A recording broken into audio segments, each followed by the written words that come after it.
नमस्कार मित्रांनो, तुमचे स्वागत आहे श्री स्वामी समर्थ. मित्रांनो, मीन राशीचे 15 मे ते 31 मे दरम्यानचे संपूर्ण राशी भविष्य कसा असेल काळ मीन राशीच्या लोकांसाठी. कोणत्या गोष्टी होतील, कोणत्या गोष्टी होणार नाही, त्यांनी काय करावे, काय नाही करावे, याबद्दल थोडक्यात सविस्तर माहिती आपण आजच्या या व्हिडिओमध्ये जाणून घेण्याचा प्रयत्न करणार आहोत. तुमची किंवा तुमच्या जवळच्या व्यक्तींची मीन राशी असेल तर तुम्ही हा व्हिडिओ संपूर्ण बघावा. मित्रांनो, हा काळ तुमच्यासाठी अंतर्मुख होण्याचा आहे. विचारपूर्वक निर्णय घ्या. काही जुने विषय किंवा नातेसंबंध पुन्हा समोर येऊ शकतात.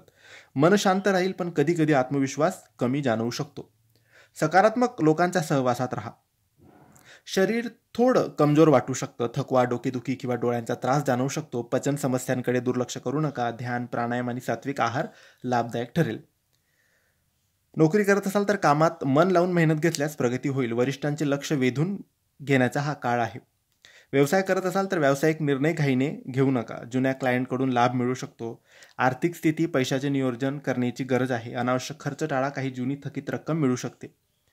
विद्यार्थ्यांनी फोकस वाढवायला हवा. आत्मविश्वासाची गरज आहे. परीक्षेत यश मिळवण्यासाठी सातत्याने अभ्यास करणं गरजेचं आहे.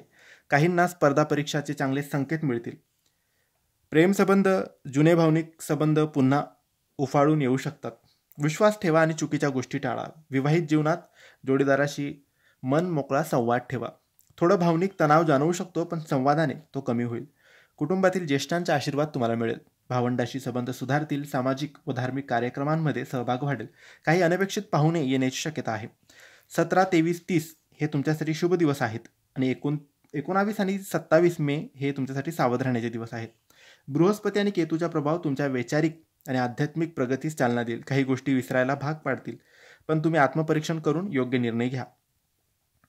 हा काळ मीन राशीसाठी अंतर्मुखता, आत्मपरीक्षण आणि संयमाचा आहे. साधेपणा, नम्रता आणि सात्विकता यामुळे तुम्हाला सर्व क्षेत्रात यश नक्की मिळणार आहे. तर मित्रांनो, तुम्हाला माहिती आवडली असेल तर लाईक आणि शेअर करा. काही प्रश्न असतील तर कमेंट्सद्वारे विचारा. आमच्या चॅनलला सबस्क्राईब करायला विसरू नका. धन्यवाद. श्री स्वामी समर्थ.